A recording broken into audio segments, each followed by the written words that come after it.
स्वर्गीय रामविलास पासवान के निधन के बाद इतनी बड़ी बगावत लोक जनशक्ति पार्टी में देखने को मिली।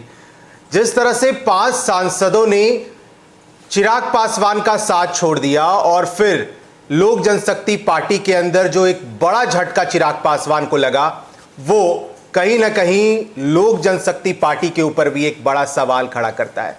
क्योंकि 5 सांसदों ने जब पशुपति कुमार पारस को अपना नेता चुना तो ये भी बयान सामने आया कि एनडीए में शामिल होने के लिए जो चिराग पासवान ने विधानसभा चुनाव के वक्त फैसले लिए थे वो भी शायद कहीं ना कहीं गलत थे।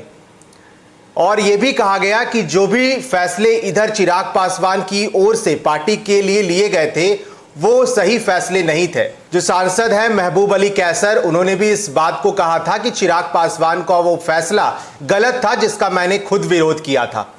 अब आपको बता दें कि कल जिस तरह से चिराग पासवान खुद ड्राइव करते पहुंचे थे पशुपति पारस यानी अपने चाचा के घर, लेकिन लंबे इंतजार करने के बाद भी वो घर पर नहीं मिले।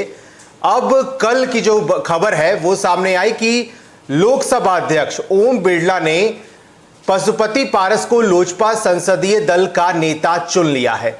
और ये खबर निकल के आई कि अब चिराग पासवान को भी पशुपति पारस की बातों को मानना होगा, क्योंकि एक बाध्यता होगी।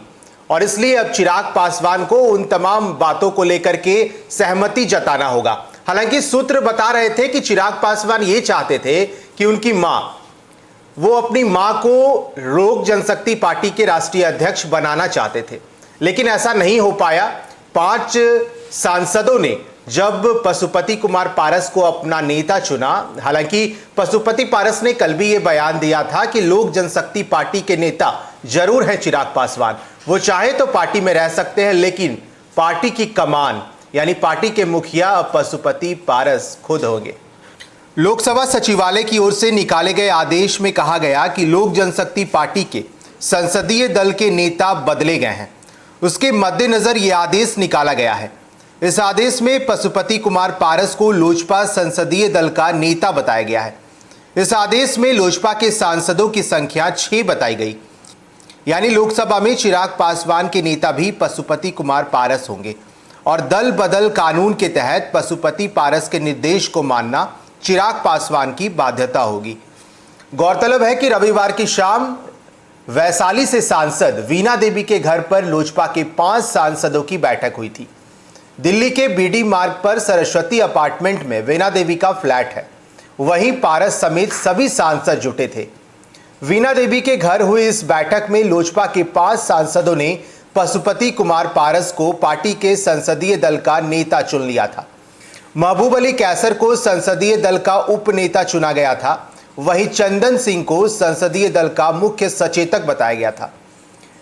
बैठक के बाद लोकसभा के अध्यक्ष ओम बिरला से मिलने का टाइम मांगा गया था। आनन फानन में टाइम भी मिल गया।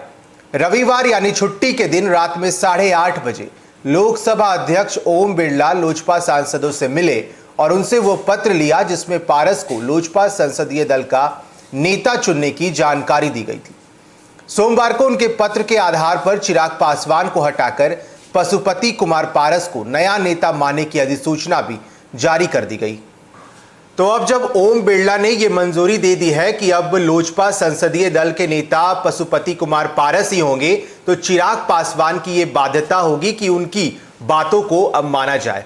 क्योंकि चिराग पासवान बोल रहे थे कि उनकी मां को वो राष्ट्रीय अध्यक्ष बनाना चाहते थे, पर ऐसा नहीं हो पाया। अब देखने वाली बात हुई कि आने वाले दिनों में लोक जनशक्ति पार्टी का संगठन कितना और मजबूत हो पाता है, जिसका दावा चिराग पासवान भी कहीं ना कहीं करते हैं। फिलहाल के लिए इतना ही। आप बने रहे फर्स्ट बिहार झारखंड के साथ। धन्यवाद।